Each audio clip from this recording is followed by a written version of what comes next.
2학기 중간고사 대비 문제 풀이 시작하겠습니다. 1번 문제 볼게요. 온도를 설명한 내용으로 옳은 것을 보기에서 모두 고르는 문제인데, 자, 기억부터 봅시다. 자, 온도는 물체의 뜨겁고 차가운 정도를 나타내는 값이다. 어떤 값이라는 건 숫자를 나타내는 거죠. 우리가 사람마다 따뜻하다, 뜨겁다 라고 느끼는 정도가 주관적이기 때문에 어떤 객관적인 숫자로 나타내는 게 필요한데, 이렇게 객관적인 숫자로 뜨겁거나 차가운 정도를 나타내는 걸 온도라고 배웠어요. 그래서 맞는 설명이고, 자, 니은 볼게요. 섭씨 온도는 물의 어는 점, 그러니까 물을 기준으로 한다고 했죠. 물의 어는 점을 0도, 끓는 점을 100도로 나타낸다. 물의 어는 점과 끓는 점을 기준으로 삼는 온도를 섭씨 온도라고 한다라고 했기 때문에 니은도 맞는 설명이에요. 자, 디귿 봅시다. 물체를 구성하는 입자의 운동, 이 입자가 얼마나 활발한지를 나타내는 값이다. 어떤 수치다. 얘도 맞는 설명이에요. 뜨거우면 뜨거울수록 입자의 운동이 활발하고 차가우면 차가울수록 입자의 운동이 느려진다라고 배웠죠. 그래서 이렇게 입자의 운동을 나타내는 정도, 입자의 활발한 정도를 나타내는 것을 온도라고 할 수 있다 해서 답은 5번이에요. 자, 2번 문제 넘어가겠습니다. 자, 물체가 열을 흡수할 때 일어나는 변화에 대해서 알아보는 건데, 자, 우리가 열이라는 건 에너지라고 배웠죠? 에너지. 우리가 에너지를 받으면 입자의 운동이 활발해지면서 입자 사이의 거리가 증가하고, 활발해지면 움직일 수 있는 범위가 늘어나는 거죠. 처음에는 이렇게 오밀조밀하게 모여있던 입자들이 열 에너지를 흡수하면 에너지를 많이 받기 때문에 이렇게 멀리까지 움직일 수 있다라는 얘기를 했어요. 입자 사이의 거리가 증가해지는 거 맞고, 입자 운동 활발해지는 거 맞고, 그 다음에 부피라는 건 입자가 차지하는 공간을 의미해요. 입자가 차지하는 공간. 자, 입자가 차지하는 이 공간을 살펴보면 처음에는 조금이었다가 차지하는 공간이 굉장히 넓어졌죠. 그래서 부피가 증가하는 것도 맞는 설명입니다. 자, 두 번째. 열을 흡수하면 온도가 올라가고 열을 방출하면 온도가 내려간다 라고 배웠기 때문에 이것도 맞는 설명이고, 1번이 틀린 설명이에요. 자, 우리가 여기 선생님이 그림을 잘못 그렸는데, 자, 입자가 하나, 둘, 셋, 넷, 다섯, 여섯, 일곱.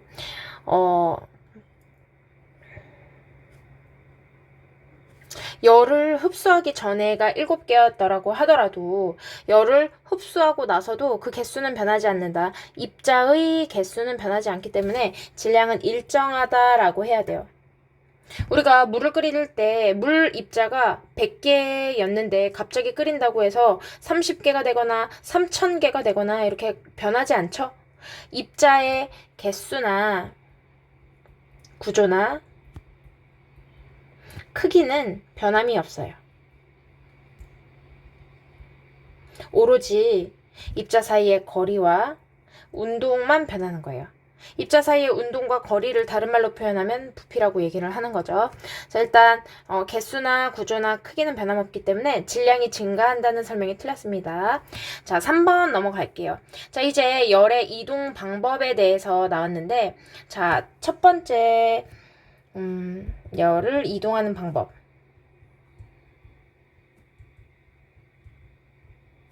첫 번째로 전도, 두 번째로는 대류, 마지막으로는 복사라고 배웠어요. 자, 이 중에서 대류에 대한 설명을 골라야 되는데, 대류라는 건 입자가 직접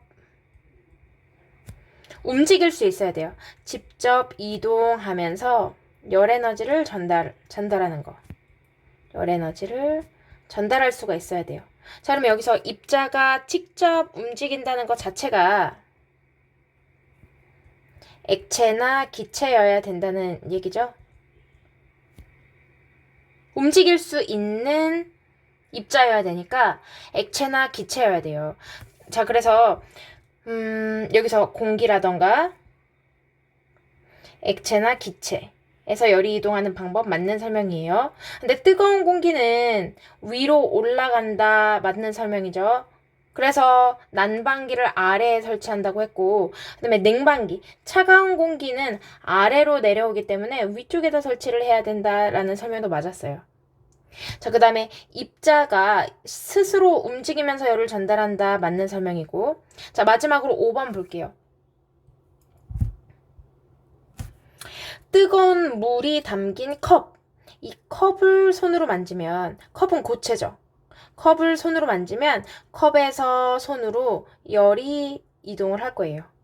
근데 컵이라는 입자, 컵을 구성하는 입자는 액체나 기체가 아니라 고체죠. 고체이기 때문에 입자는 제자리에 가만히 있고 열만 옆으로 전달한다. 이런 전달 방식을 전도라고 배웠어요. 이 전도라는 전달 방식은 뭐냐면 입자는 제자리에 있고 가만히 있고 열만 전달하는 방식이에요.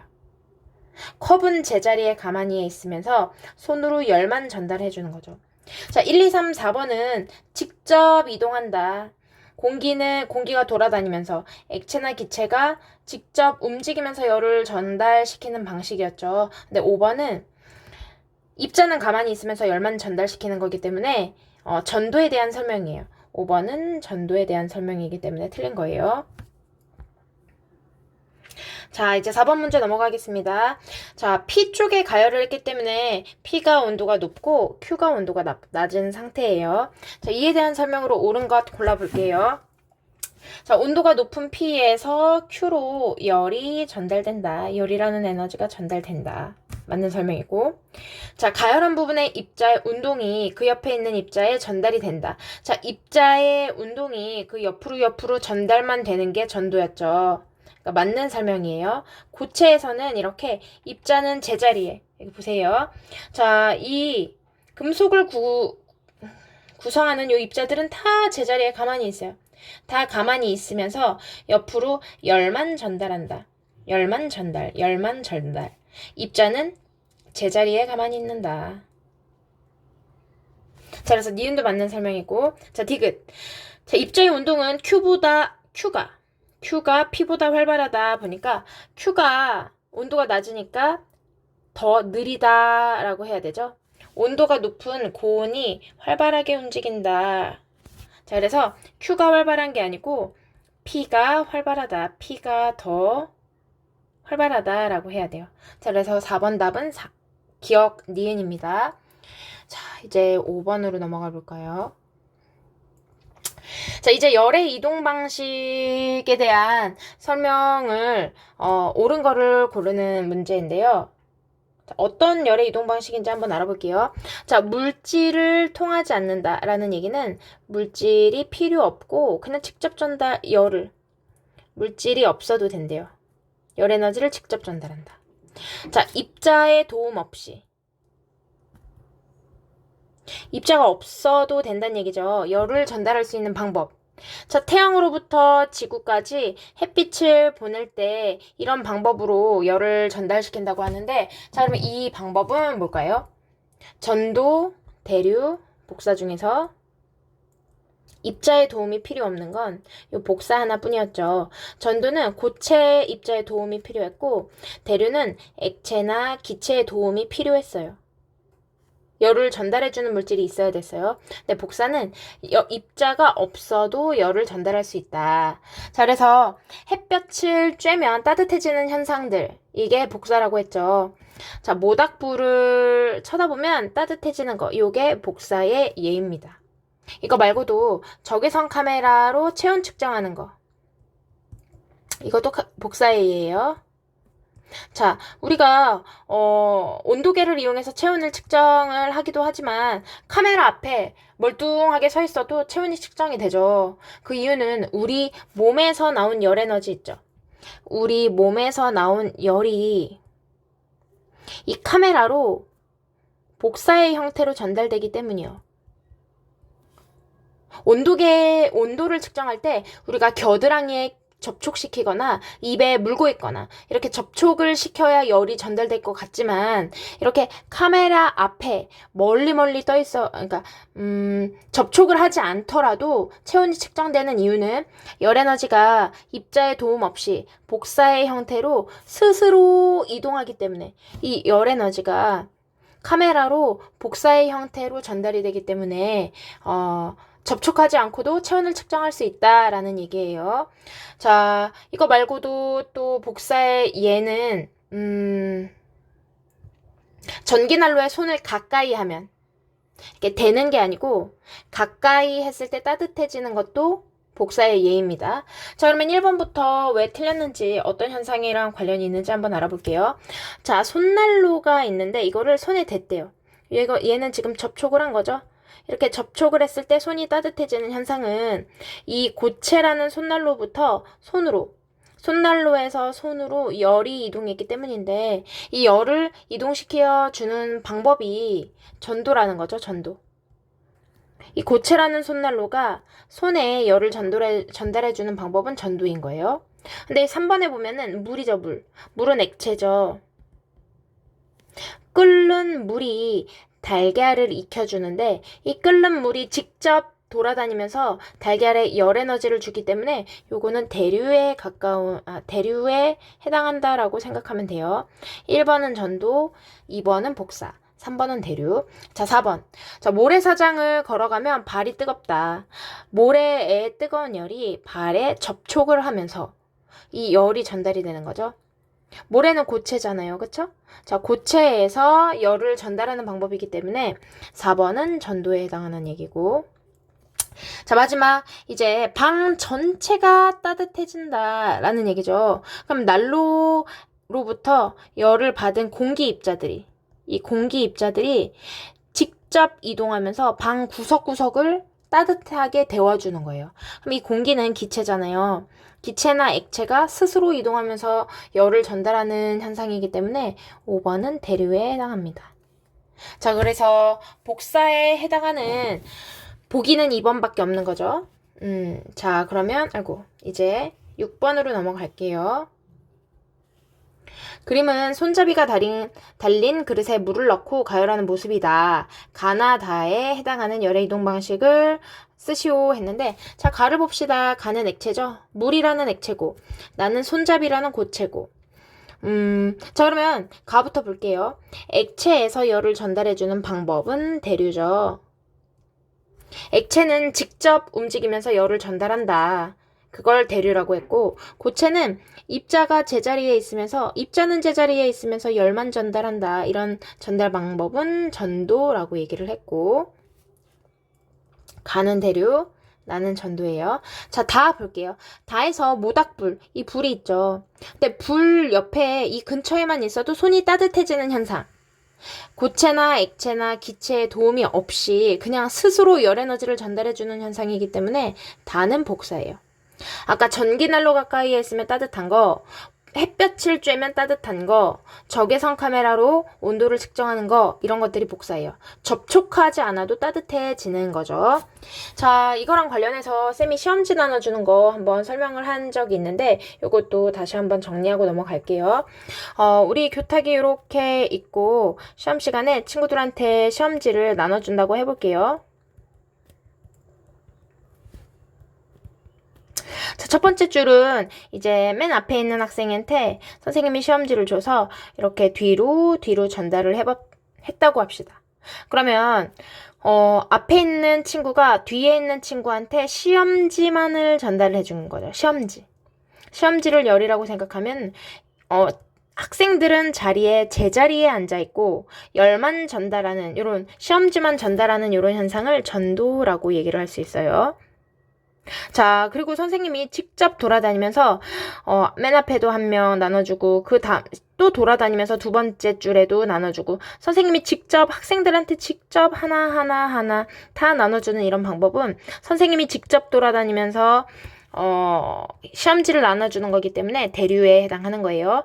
자, 그 다음에 선생님이 여기 교탁 앞에 서서 시험지만 휙 집어던지고 교탁 앞에서 시험지만 휙 집어던지는. 이렇게 선생님이 움직이지 않고 그냥 시험지만 던지는 이런 전달 방법은 복사라고 하는 거예요.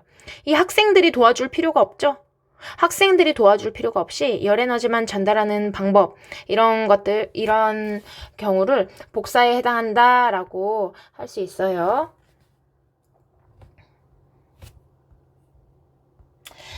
자, 이제 7번 문제 봅시다. 자, 그래프는 같은 질량의 액체, 두 종류의 액체 A와 B가 담긴 그릇을 접촉을 시켰다 해요. 그런데 A를 보니까 처음에 80도에서 시작했고 B를 보니까 20도에서 시작했대요. 그러면 A가 온도가 높으니까 고온의 물체고 B가 온도가 낮으니까 저온의 물체구나 라는 걸 알 수가 있어요. 그리고 여기 T라는 시간부터는 두 물체의 온도가 같아지는 열평형에 도달했구나 라는 사실도 알 수 있죠. 온도가 같아지는 상태. 서로 다른 두 물체를 접촉시키면 두 물체 사이에서 땡이 이동한다 그랬죠? 온도가 높은 곳에서 낮은 곳으로 열이라는 게 이동한다 라고 했어요. 그래서 A는 열을 잃고 B는 열 에너지를 얻는 상황이에요. 자, 열 에너지를 잃으면 A는 온도가 점점 낮아지고 B는 열 에너지를 얻어서 온도가 점점 높아지다가 두 물체의 온도가 같아지는 상황이죠. 자, 그러면 보기 한번 확인해 볼게요. 자, 0에서 T초까지 A에서 B로 열이 이동한다. 열의 이동 방향 보면 A에서 B 맞는 설명이고, 자, 2번 0에서 T초까지 A가 잃은 열량과 B가 얻은 열량은 같다. 이것도 맞는 설명이에요. 대신에 요런 전제 조건이 있어야 돼요. 단 외부와의 열 출입은 없다.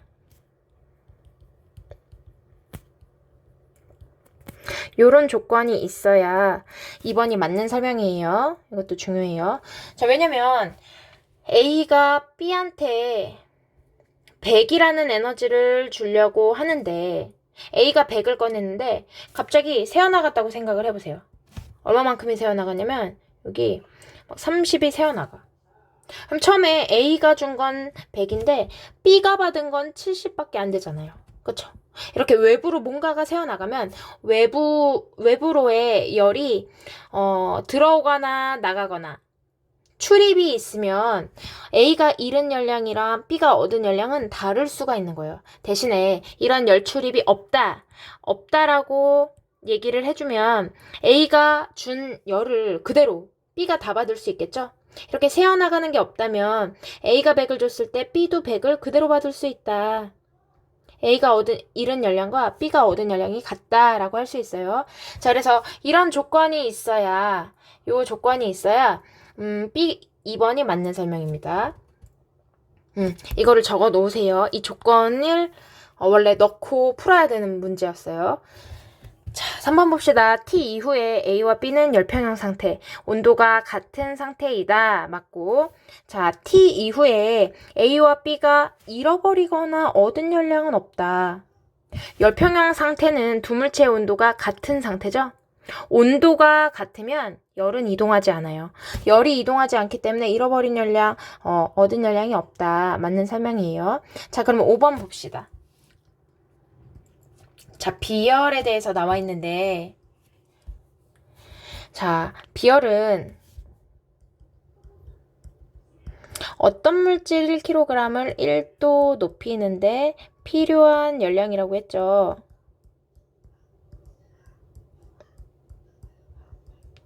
자, 1도 높이는데 필요한 열량. 어떤 물체가,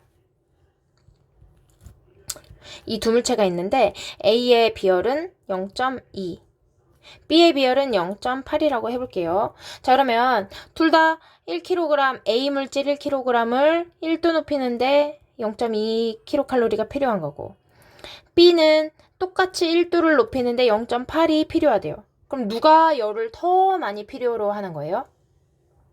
열이 더 많이 필요한 애는 B죠. 그러니까 똑같이 1도만 높일 건데 1도만 높이는데 B에 더 많은 열을 줘야 된다는 얘기는 B가 온도가 잘 안 변한다는 얘기예요. 이해됐어요? 그러니까 B의 비열이 크잖아요. 비열이 크다는 얘기는 온도가 잘 안 변하는 물질이다. 이거를 기억하면 돼요. 됐어요? 왜냐면 아니 1도 높이는데 A는 0.2만 주면 되는데 B는 0.8이나 달라고 하잖아요. 이렇게 많이 열을 달라고 하는 거는 온도가 잘 안 올라간다라는 얘기예요. 알겠죠? 자, 그러면 여기서 볼게요. A는 지금 온도가 얼마만큼 변했나 확인했더니 온도가 40도가 변했어요. A의 온도는 40도가 변했고 B는 20도에서 40도가 됐으니까 20도가 변했어요. 자, 그러면 온도가 A의 온도가 B보다 2배가 더 많이 변한 거죠. 온도가 2배 더 잘 변한다는 얘기는 비열이 2분의 1배라는 얘기예요. 비열이. 그러니까 온도가 잘 변하면 비열이 작은 거고 온도가 안 변하면 이렇게 안 변하면 비열이 큰 거예요. 자, 온도가 안 변하는 B, 잘 안 변하는 B는 A보다 비열이 2배나 큰 거예요. 됐어요? 자, 그럼 우리가 A의 비열 알아봐야 되니까 온도가 많이 변하는 이 A의 비열은 B보다 작다, 2분의 1배다 라고 바꿔야 되겠죠? 온도가 잘 변한다는 얘기는 비열이 작다라는 얘기예요. 열을 적게 줘도 된다라는 얘기였어요. 자, 그럼 8번 이제 봅시다. 8번 볼게요. 자, 열의 이동을 막는다라는 얘기는 단열 관련된 거죠. 자, 단열. 자, 단열하기 위해서 사용하는 거 봤더니 자, 보온병의 이중벽. 자, 이중벽 보면은 보온병 요 안에 진공 상태를 만든다고 했죠? 보온병의 이중벽 구조를 보면은 이 내부가 아무것도 없는 진공이에요. 진공이라는 건 고체도 없고 액체도 없고 기체도 없고 아무것도 없다는 얘기예요. 자, 그러면 고체, 액체, 기체 아무것도 없기 때문에 전도도 안 일어나고 대류, 열의 이동을 도와줄 고체랑 액체, 기체가 없기 때문에 전도, 대류가 안 일어난다는 얘기겠죠. 그쵸? 자, 그래서 이중벽 구조는 진공으로 되어 있기 때문에 열의 이동, 전도와 대류에 의한 열의 이동을 막아준다. 전도와 대류가 일어나지 않는다라고 알고 있으면 되고, 자, 이렇게 냄비 받침이나 대나무 젓가락 이런 것들은 열을 전달을 느리게 해주죠. 다른 말로 하면은 열 전도율이 낮아요. 열을 전달해주는 그 속도가 너무너무 느려요. 그러면 열을 잘 안 전달해주니까 잘 전달해주지 않기 때문에 열이 이동하지 않는다. 열이 잘 이동하지 않게 도와준다. 단열을 도와준다라고 얘기를 할 수 있겠죠. 자, 스티로폼도 마찬가지예요. 스티로폼은 공기를 많이 포함하고 있잖아요. 근데 공기가 열 전도율이 낮은 물질이에요. 공기가 열을 잘 전달해주지 않기 때문에 단열에 효과적이다. 열이 빠져나가거나 들어오는 걸 막아준다. 단열에 효과적이다 라고 얘기를 했고, 자, 마지막으로 이제 자동차 냉각수 관련된 거 볼게요. 자, 자동차는 엔진이 있죠? 근데 달리면은 이게 점점 뜨거워져요. 점점 뜨거워지면 이제 자동차가 너무너무 뜨거워지면 위험하기 때문에 이걸 식혀줘야 되는데 그 식혀주는 물질로 물을 넣는다는 거죠. 왜냐면 물은 비열이 크기 때문에 온도가 잘 안 변하거든요. 자, 생각해보면 우리가 냉각수로 넣었는데 조금 열을 받았다고 파르르 부글부글 막 끓기 시작하면 그거는 냉각수로서 사용을 하기가 힘들겠죠? 근데 이렇게 비열이 아주 크면 오랫동안 온도가 잘 안 변해요. 온도가 잘 안 올라가고 잘 안 내려가요. 올라가는 것도 느리고 내려가는 것도 느려요. 온도가 잘 안 변한다는 얘기예요. 자, 그러면 냉각장치로 넣은 물은 열을 얻어도 온도가 잘 안 변하니까 오랫동안 시원하게 유지시켜 줄 수 있겠죠? 자, 그래서 5번은 비열과 관련된 설명이다. 단열과는 상관이 없다. 5번이 답이에요. 자, 9번 넘어갈게요. 자, 온도 변화가 크다라는 얘기는 비열이 작은 물질이다 라고 했고, 온도 변화가 작다라는 얘기는 비열이 큰 물질을 고르세요 라는 거예요. 자, 온도 변화가 가장 큰 물질, 다른 말로 해서 비열이 제일 작은 물질은 모래죠. 그래서 기억은 답이 모래고 니은 답은 비열이 제일 큰 물이죠. 자, 기억은 모래, 니은은 물이에요. 자, 10번 봅시다. 자, 질량이 같은 물질 A랑 B를 같은 열량으로 가열을 했는데 온도가 이렇게 다르게 나타났다. 이에 대한 설명으로 옳은 것 고르세요 했죠. 자, 시간이 지날수록 온도가 어떻게 변하나 그래프로 나타냈더니 자, 이렇게 서로 다른 그래프가 나왔는데 자, 기억부터 볼게요. 같은 시간 동안 같은 세기로, 같은 불로 열을 공급했기 때문에 A랑 B가 얻은 열량은 같다. 맞는 설명이죠. 같은 불로 같은 시간 동안 가열을 했으니까 얻은 열량도 같은 거예요. 자, 니은 볼게요. A의 온도 변화는 얻은 열량에 비례한다. 온도는 당연히 열을 받는 그 양에 비례하겠죠. 열을 많이 주면 많이 줄수록 온도가 더 많이 올라가고 열을 적게 주면 줄수록 적게 올라가죠. 이렇게 하나가 커질 때 똑같이 커지면 비례관계라고 해요. 그래서 얘도 맞는 설명이에요. 오랫동안 그러니까 열을 많이 줄수록 얻은 열량이 클수록 온도도 크게 변한다라는 얘기니까 맞는 거고. 자, 디귿 볼게요. 자, A의 그러니까 얘는 온도 비열을 비교해야 되니까 자, 비열을 비교하기 위해서 온도 변화를 체크해 볼게요. A는 처음에 10도였는데 70도가 됐네요. 그래서 60도가 변했어요. 근데 B를 봤더니 10도였던 게 30도가 됐어요. 20도가 변한 거죠. 자, 그러면 A가 B보다 온도가 3배 높게 변했어요. 온도가 3배 변했어요. 온도가 3배 변했다는 얘기는 비열이 3분의 1배다. 온도가 잘 변한다는 얘기는 비열이 작다라는 얘기였죠. 온도가 잘 변한다는 얘기는 비열이 작다는 얘기예요. 자, 그래서 답은 기억이랑 니은이고. 자, 11번 볼게요. 자, 비열 구하는 문제인데 우리가 질량, 열량, 온도 변화 이렇게 세 개를 알고 있을 때 비열을 구하는 방법 요거는 하나밖에 없어요. Q는 시멘트 혹은 시암탉 이렇게 공식을 이용해서 문제를 해결할 수 있는데 각각이 의미하는 건 이렇다고 배웠죠. 자, 4kcal의 열을 줬다. 그때 우리가 구하려는 게 비열이고 질량은 2kg, 온도는 10도가 올라갔다.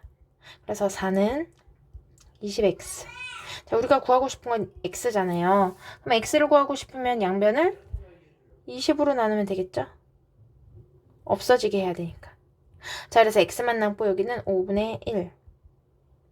0.2가 답이다 라고 알고 있으면 돼요. 자, 이렇게 11번까지 마무리를 했고 이제 12번으로 넘어갈게요.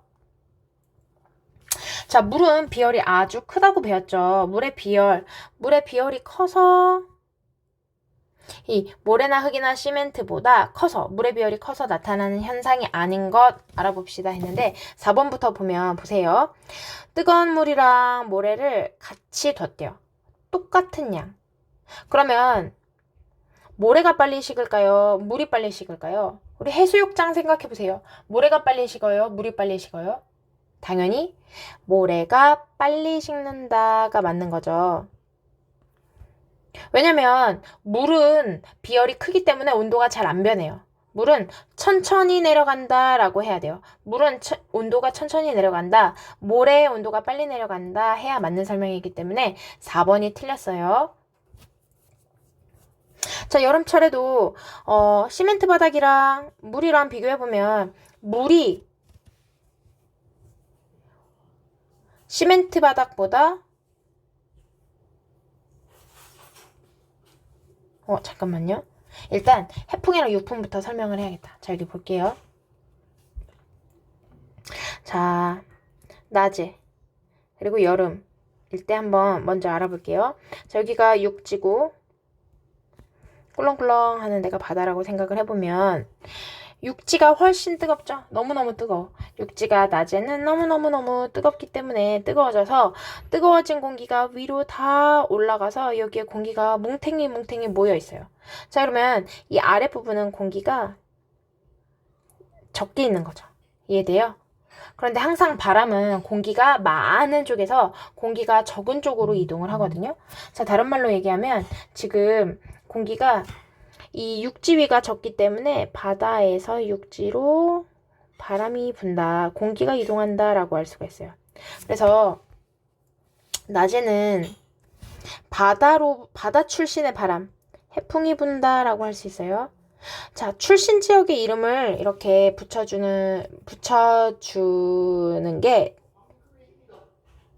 지구과학에서 이렇게 바람의 이름을 붙일 때는 출신 지역의 이름을 붙인다 라고 약속을 했기 때문에 해풍 하면 바다 출신의 바람이다 라고 알고 있으면 돼요. 근데 낮에 보면 해풍이 부는 거 맞죠? 왜냐면 육지 위가 너무너무너무 뜨거워져서 공기가 올라갔고, 그러면 육지 바로 위에는 공기가 적으니까 바다에서 육지로 바람이 분다 알고 있으면 되고, 여름도 마찬가지예요. 여름에는 바다에서 육지로 바람이 부는데 그 원리는 해풍의 원리랑 똑같은 거예요. 자, 그럼 이제 밤이랑 겨울을 한번 알아볼게요. 자, 밤이랑 겨울을 한번 알아보면 이렇게 육지가 있고 바다가 있으면 이제 밤에는 육지가 더 시원하죠. 모래가 훨씬 차갑기 때문에 이 바다 위의 공기가 따뜻해요. 바다 위의 공기가 따뜻하기 때문에 다 요 위로 올라와 있다. 이 바다 바로 윗부분은 공기가 적다라고 생각하면 돼요. 자, 그러면 공기가 적은 쪽으로 항상 바람이 이동하기 때문에 많은 쪽에서 적은 쪽으로 자, 이동한다. 많은 쪽에서 적은 쪽으로 이동하는데 육지 출신의 바람이기 때문에 얘는 육풍이라고 얘기를 해요. 자, 그래서 밤이나 겨울, 이렇게 밤에는 육풍이 분다. 겨울에는 육지에서 바다로 육풍이 분다 라고 알고 있으면 되는 거예요. 알겠죠? 자, 그리고 3번은 4번이랑 같은 맥락으로 보면 물과 모래를 똑같이 가열하면 모래가 온도가 더 빨리 높아진다. 얘도 맞는 설명이죠. 자, 4번은 모래가 빨리 식기 때문에 4번이 틀린 설명이었어요. 알겠죠? 자, 그 다음에 13번 넘어갈게요. 자, 바이메탈의 원리. 자, 요거는 우리가 온도 조절 장치에 대한 설명이라고 했죠. 자동으로 온도를 조절할 수 있는 장치로 이용이 된다라고 얘기를 했는데 왜 그러냐면 회로가 이렇게 연결이 되어 있었던 건데 이게 나중에 한쪽만 가열이 돼서 이렇게 회로가 들리게 되면 이제 회로가 끊어진 거잖아요. 여기 이렇게 닿아 있다가 끊어지기 때문에 그러니까 전기가 너무너무 많이 흘러서 과열돼서 그러니까 전류가 너무 많이 흘러서 화재가 발생하는 걸 막아주는 그 장치, 자동 온도 조절 장치로 쓰이는 겁니다. 왜냐면 열을 받으면 열팽창이 일어나기 때문에 이렇게 휘어지잖아요. 이렇게 한쪽으로 휘어지게 해서 회로가 끊어지게 하는 거죠. 알겠어요? 자, 그러면 봅시다. B가 A보다 열팽창이 잘 된다. 저 이렇게 그냥 그려만 봐도 B가 팽창한 부분이 A보다 많죠? 그래서 기억은 맞아요. 그리고 바이메탈을 열팽창이 비슷한 금속으로 하면 휘어지지 않겠죠? A랑 B랑 똑같이 늘어난다고 하면 휘어지지 않기 때문에 이렇게 바이메탈은 열팽창 정도가 다른 두 금속을 붙여야 돼요. 열팽창이 서로 다른 금속을 이어붙여서 만든다. 다른 금속을 붙여야 되는 거고 자동 온도 조절 장치, 전기 장판, 전기 난로, 전기 다리미 이런 곳에 쓰인다라는 거고 자 3번 디귿 볼게요. 디귿 가에서 온도를 낮추면 이 상태에서 온도를 낮추면 어떻게 되는가 이제 알아봐야 되는데 우리가 여기서 알고 있는 게 항상 짧은 쪽으로 휘어진다는 걸 알 수가 있어요. 아이고 뭐야 이게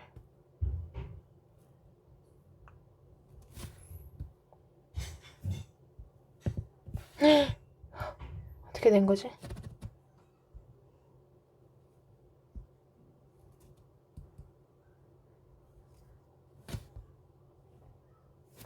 어떡하지? 없애는 거 모르겠네.